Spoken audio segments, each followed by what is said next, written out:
Now, here's the thing. People are going to be like, oh, well, you can't do this everywhere against every champion on every path. Yeah, and you know what? That's a good thing because the game would be a brick.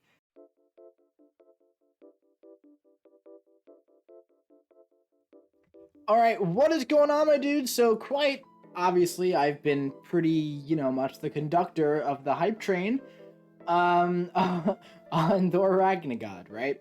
And personally, I don't like to be a part of any hype train unless I can provide legitimate reasons as to why I am on the hype train.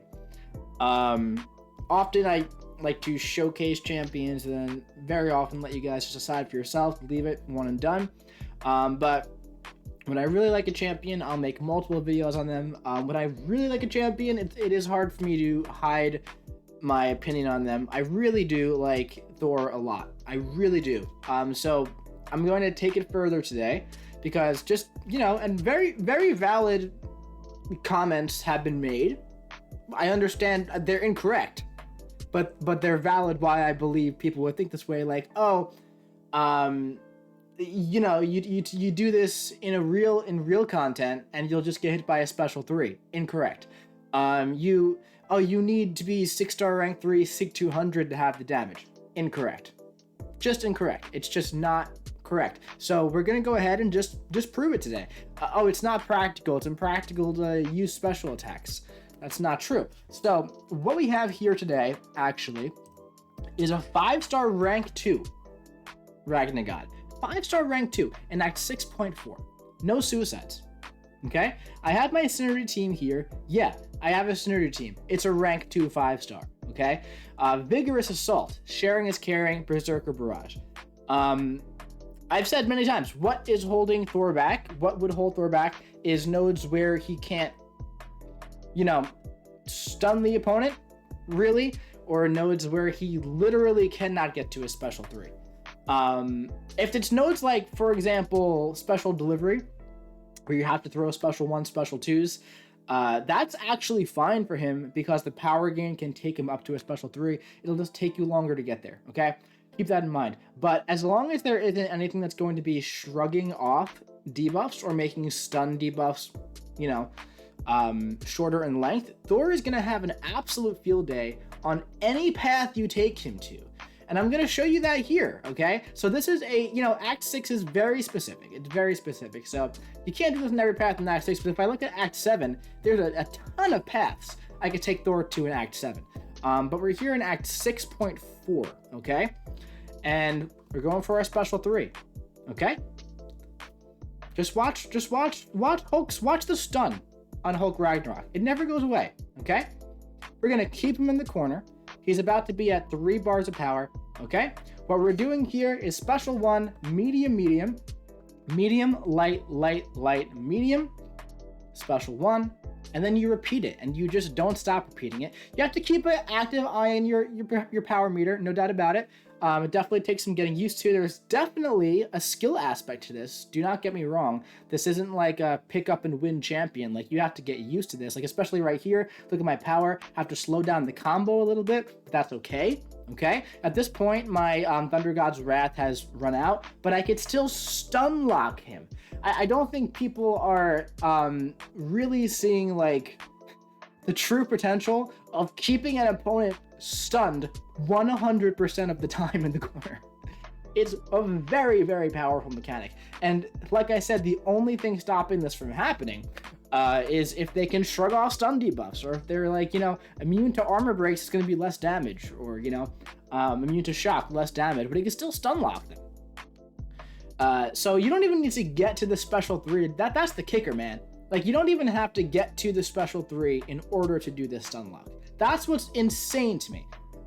So now he just has an absolute truckload of damage while doing it. Like, you know what I mean? Like, this is a rank 2. Like, yeah, you could be like, oh, wow, cool. It took 130 hits. Yeah, dude, it's a rank 2 5-star, though. That's the thing. It's like literally bare minimum. Bare minimum, where like rank 1 would probably die from block damage getting to the special 3. Like, this is like, you can't bring 4 stars into Act 6. We have here a 5-star rank 2 champion. right? So we're gonna go through this Angela a little bit. I'm not gonna show you the whole Angela fight because, like I said, rank 2, you get the point after a bit, right? We have class advantage on Hulk Ragnarok, so we had some decent damage there. But again, don't use it rank 2 5-star in Act 6. I'm just saying, if you have the 5-star Thor Ragnarok, I'm just showing you he is a good champion that you can rank up. That's the point of it. Like, don't. This is not a video saying like, hey, Thor is good enough at rank 2. Don't rank him up for Act 6. That is not what this is. This is like, look at what he can do at rank 2 as a 5-star, dude. I would use a 4-star if I could. If I could bring him into Act 6, I could. I would do it. It'd actually be easier because I'd have higher offensive combat power rate. But dude, look at the damage on the rank 2 5-star, man. This is Act 6.4, dude. It's just like, it's just crazy to me. It's just crazy to me, man. Like, from the first time I used this guy, I was like, this is broken. This is a broken mechanic. That a champion can do this. He can do this stun lock without synergies too. It's just faster and easier with Proxima. Now this is the X23 we always go to. Lionheart, right? There's a lot of regen here. So we're gonna be using a 5-star rank 2 champion. Yes, with synergies, dude, but 5-star rank 2, okay? Against a champion who has a boatload of regen. As you can see, X23 is still at 100% health. Why don't we skip ahead to the special 3, just because I think we get the point. You know, when I've used Proxima with a lower rank Thor, you have to do more heavy attacks to get more power.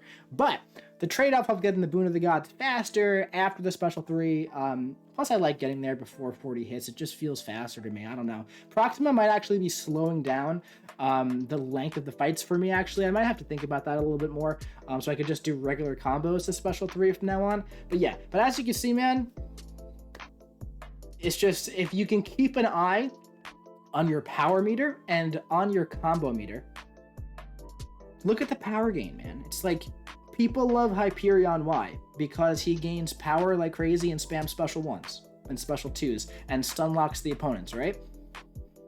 And has good damage. It's kind of what I'm seeing here. I don't know. 5-star rank 2, dude.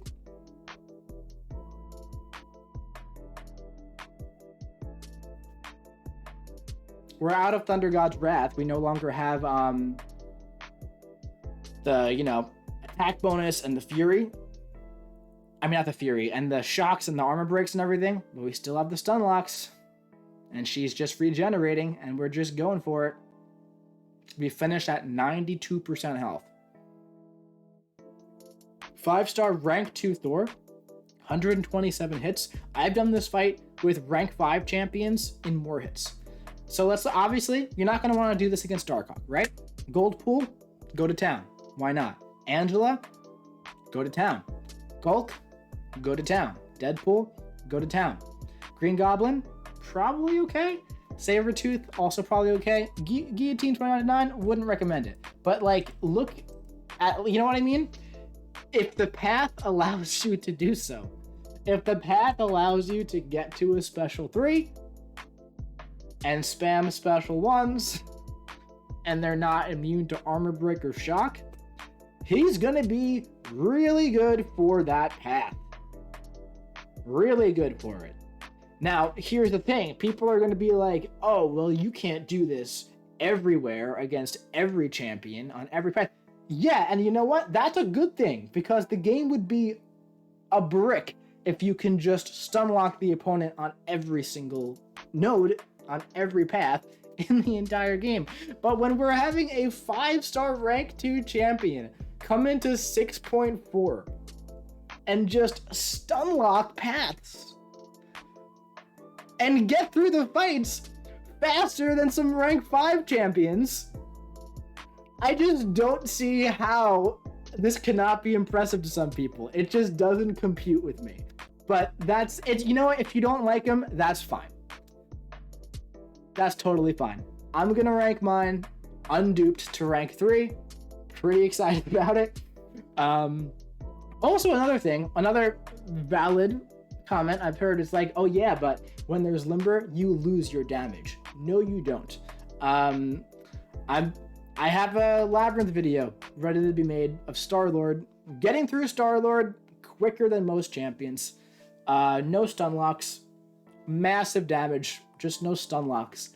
You lose the cheesy stun lock mechanic when you can't stun lock, but as long as you can at least stun them, the damage, the burst damage is there. Because even if it's like a 0.01 second stun, that happens when there's an armor break as well, the burst damage is huge. And also, the armor breaks get applied, and you do a lot of damage. So yeah, Thor RagnaGOD. I think he's really good. I really like him.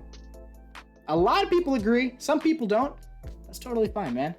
But keep an open mind and just give him another shot. I feel like he's been underrated for a long time, to be entirely honest. And there's always been a stigma around the champion that he is a bad prestige champ. But I feel like he's always had some more potential than what's been given to him personally. And now I think he's amazing. So yeah, that's it for this one. If you enjoyed it, drop your boy a big ol' like. Comment what you think about seeing rank 2 5-star RagnaGOD just cheesing Act 6 in the comment section below. And hit the subscribe button so you don't miss any other future RagnaGOD videos coming to you very soon. I'll be seeing you around.